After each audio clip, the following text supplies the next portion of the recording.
My name is Cora Hayes.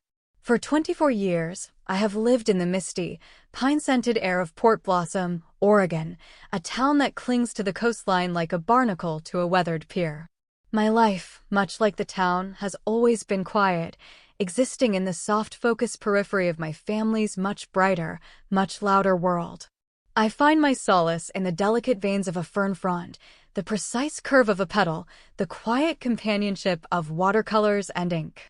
I am a botanical illustrator, or at least I am trying to be.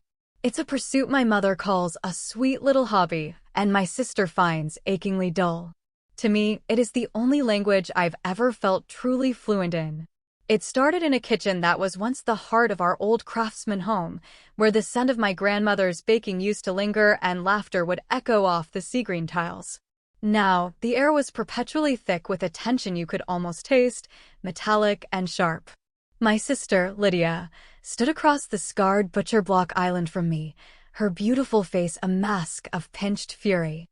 Her blonde hair, usually so perfectly coiffed, seemed to crackle with static electricity. "I cannot believe you," she said, her voice a low, dangerous hum. She held up a small, porcelain teacup, one with a delicate, hand-painted bluebell on its side. It was part of a set that had belonged to our Grandma Rose.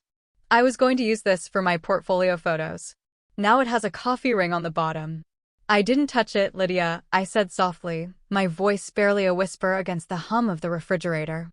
I was only in there to refill my water glass, a simple act that had somehow become a trespass. I was just rinsing my own mug. "Liar," she hissed, her blue eyes, so like my own but infinitely colder, narrowing into slits. "You're always touching my things, trying to ruin them. You're jealous. You've always been jealous." The accusation was so old, so worn, it was threadbare.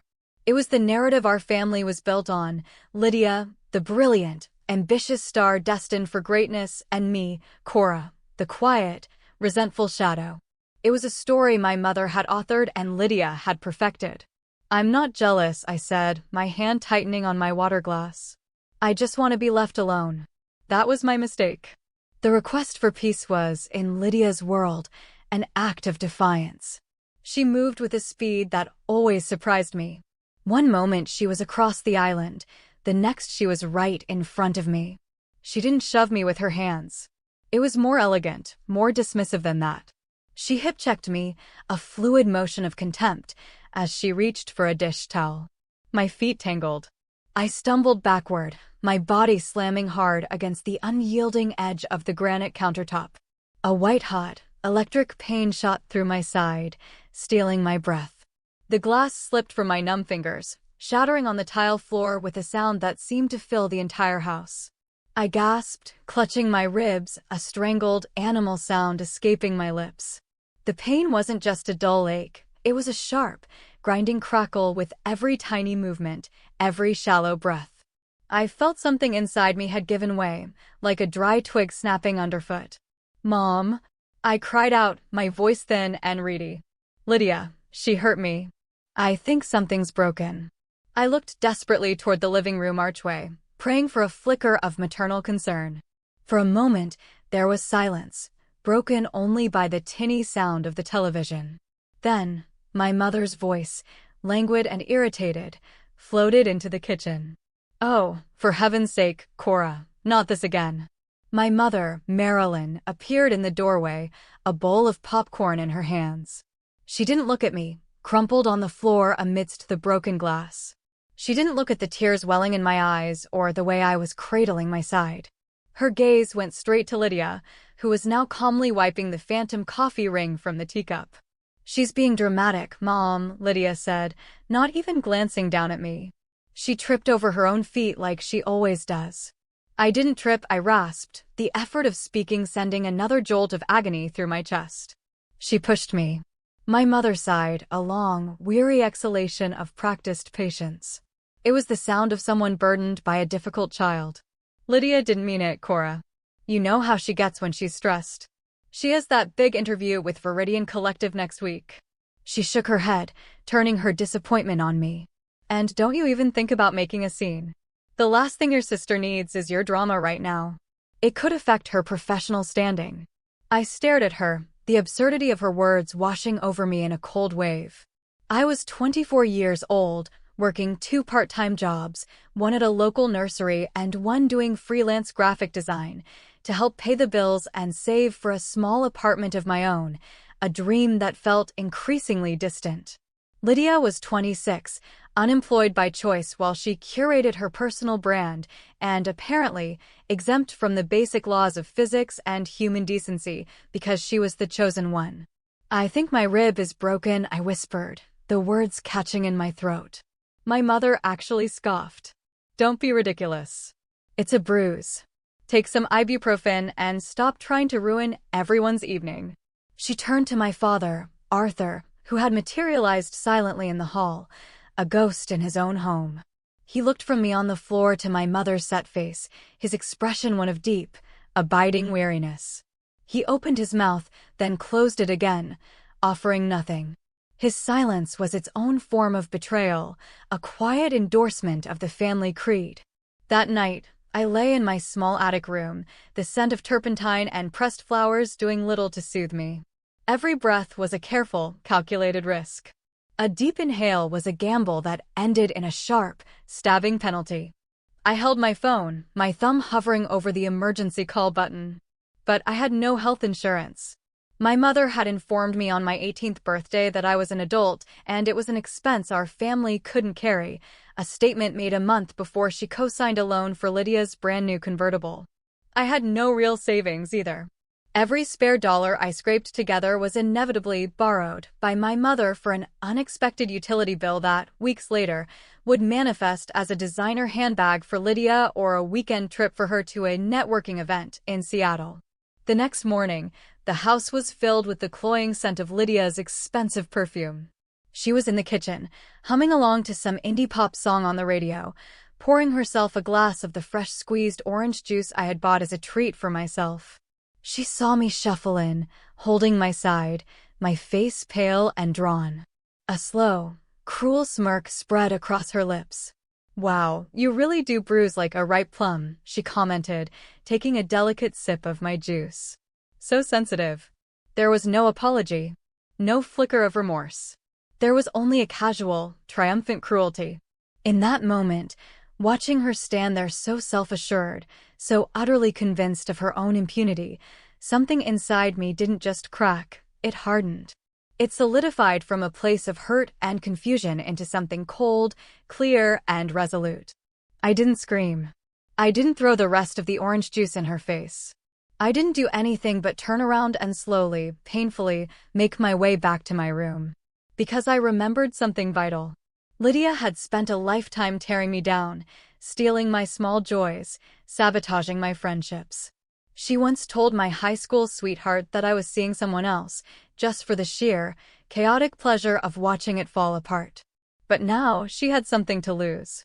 She had a future she was meticulously, ruthlessly building, a future dependent on an image of poised, progressive perfection. And I, for the first time in my life, had something better. I had the truth. I limped into the small bathroom connected to my room and locked the door. With trembling fingers, I lifted the side of my t-shirt. The skin over my ribs was a horrifying, blooming galaxy of color. A deep, angry purple at the epicenter, surrounded by a nebula of sickly yellow and bruised blue. It was ugly. It was proof. I picked up my phone. I didn't just take a picture. I started a video, my own breath hitching on the recording as I documented the sweep of the bruise, the slight swelling, the way my whole body tensed when I pressed gently near the injury. Then, I found the audio file I'd covertly recorded on my phone the night before, an old habit born of a need to remember what was real when the gaslighting started. My mother's voice, clear as a bell, "Don't you even think about making a scene. The last thing your sister needs is your drama right now." I saved the files. I created backups. I emailed them to a new, anonymous account I'd made just for this purpose. I didn't have a complete plan yet, but the first step was clear. I would no longer protect the people who broke me. I would no longer be the silent, shock-absorbing foundation upon which they built their comfortable lives. They had spent years crafting the family mythos, Lydia, the dazzling, misunderstood prodigy. My parents, the long-suffering supporters of genius. And me, Cora, the difficult, overly emotional burden. The drama queen. That story was about to get a new author. The next 3 days were a study in silent endurance. I moved through the house like a ghost, a specter of their casual cruelty. I ate meals in my room. I avoided the common spaces, my silence a more profound accusation than any argument I could have mounted. My mother's attempts to needle me were constant. "Still sulking, are we?" she'd ask as I passed her in the hall. "You should know Lydia's interview is on Friday. Try to be cheerful. Your mood affects the whole house." Each word was a small, dry piece of kindling added to the pyre they didn't know was being built. The pain in my side was a constant, throbbing reminder of my new resolve. On the 3rd day, I used the last of my available credit on a rideshare to an urgent care clinic on the other side of town. I walked in, breathing in shallow, careful sips of air. The doctor, a kind-faced woman with weary eyes, examined me gently. "This is more than a bruise, honey," she said, her brow furrowed as she looked at the X-ray. "You have a non-displaced fracture of the 10th rib. Did you have a bad fall?" "Something like that," I said, my voice flat. I didn't need her sympathy. I needed her signature on a piece of paper. I paid the hefty bill with my credit card, the charge sitting in my stomach like a stone. This, too, was part of the cost of their actions. When I got home, the bill and the official diagnosis tucked safely in my bag, Lydia was in the living room, practicing her interview answers with my mother. "Viridian Collective isn't just a company, it's a movement," Lydia recited, her voice full of a passion she reserved only for her own ambition. "They're committed to ethical sourcing, community empowerment, and authentic storytelling. My entire personal brand is built on those same principles." I stood in the shadows of the hallway and listened, a cold smile touching my lips. Authentic storytelling. She had no idea. The night before her interview, Lydia was so high on her own potential that she grew careless. She left her laptop open on the dining room table, her meticulously crafted resume and cover letter glowing on the screen. I crept downstairs after everyone was asleep, the house silent except for the groan of its old bones. On the screen was a list of her professional references. My eyes scanned the names. A former manager. A family friend who owned a gallery. And then, a name I recognized, Dr. Lena Petrova, a professor from her university. I remembered Lydia ranting for weeks about Dr. Petrova, who had given her a C- on a major ethics paper 2 years ago, a grade Lydia claimed was a personal vendetta. I knew for a fact Lydia had written a series of scathing, anonymous blog posts about the professor's archaic and biased grading methods. I took a photo of the reference list. I looked up Viridian Collective's career page again. The hiring manager for the public relations coordinator role was a woman named Valerie Croft. I retreated to my room, my heart a steady, determined drum against my fractured rib. I took a deep breath, the air still catching painfully in my lungs, and I began to compose an email. I didn't rant. I didn't accuse. I was calm, factual, and methodical. "Dear Ms. Croft, my name is Cora Hayes. I am writing to you regarding the candidacy of my sister, Lydia Hayes, for the Public Relations Coordinator position. While I know this is an unconventional communication, I believe Viridian Collective's stated commitment to authenticity and ethical practice makes this information relevant. On Tuesday evening, following a minor disagreement, Ms. Hayes physically assaulted me in her home, resulting in a fractured rib. I have attached the official medical report from the Port Blossom Urgent Care Clinic for your review.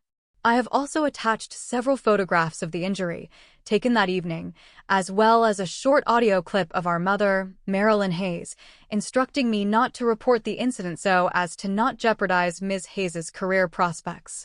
Furthermore, I would encourage you to perform a more thorough check on her listed references, specifically Dr. Lena Petrova, whose professional relationship with my sister was, to my knowledge, deeply contentious.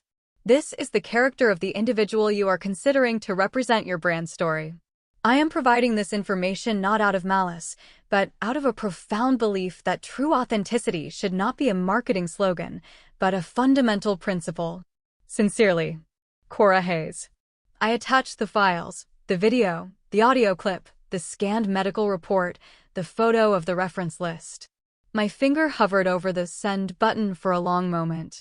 This was the point of no return. This was an act of familial destruction. But it was also an act of self-preservation, an act of justice for the quiet girl who had been told for 2 decades that her pain didn't matter. I clicked send. Then I turned off my phone, went to bed, and for the first time in 3 nights, I slept without dreaming. The next morning, Lydia floated out of the house on a cloud of confidence and expensive hairspray. She was wearing a new, chic blazer, paid for by one of my mother's emergency cash withdrawals from my account, and I noticed with a fresh pang of anger a silver locket that had belonged to Grandma Rose.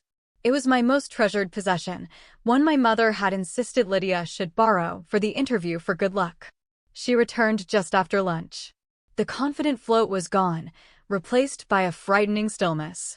Her face was pale, her makeup looking stark and garish against her skin. She walked into the living room, dropped her designer purse on the floor, and stared at my mother. "Someone sabotaged me," she said, her voice a strangled whisper. My mother rushed to her side.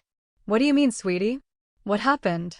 "They knew," Lydia choked out, her voice rising with hysteria. "They canceled the interview. Miss Croft met me in the lobby and told me the position was no longer available to me. She said they'd received an anonymous tip. A file. With evidence.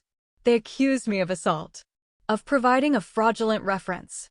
My mother looked horrified. Not at what Lydia had done, but that she had been caught. Who would do something so vicious to you?" Lydia's wild eyes swept the room, darting from the windows to the fireplace, and then, finally, they landed on me. I was standing in the archway, just as I had been the night she'd announced the interview, holding a book, my expression serene. "You," she breathed, the single word dripping with a venom so pure it could curdle milk.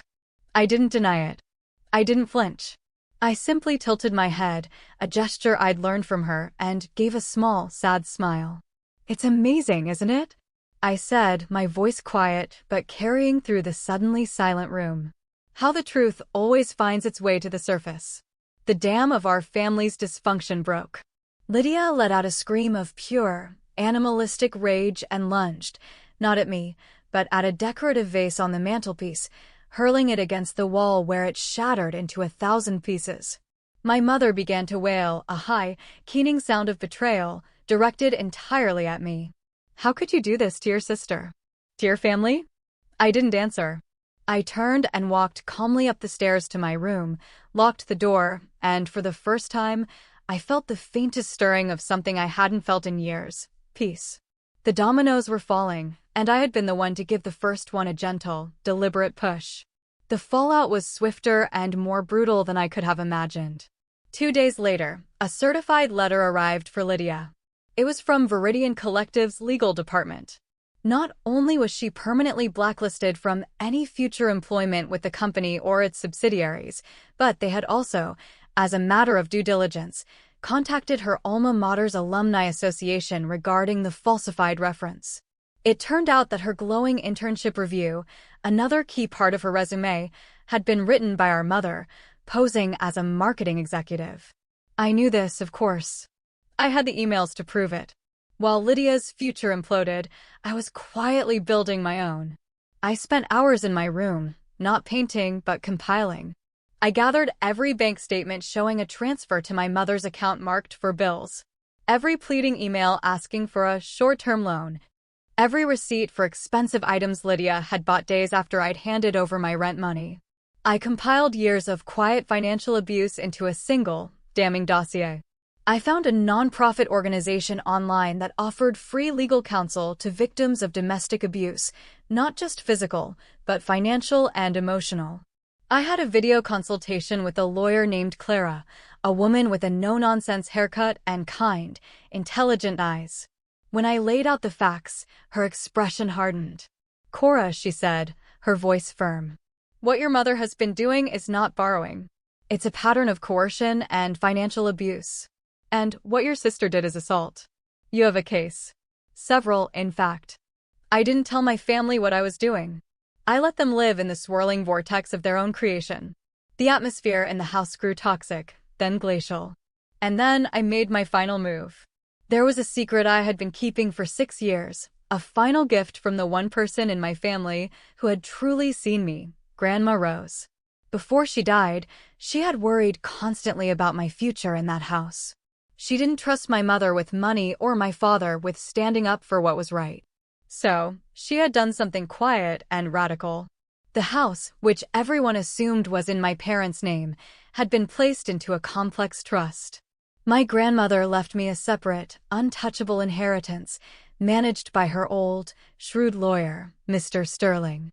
The funds were designated for one purpose, to maintain my share of the property and, upon my 24th birthday, to give me the option to buy out the remaining mortgage, transferring the deed solely into my name. My 24th birthday had been 2 months ago. Last week, I had paid a visit to Mr. Sterling.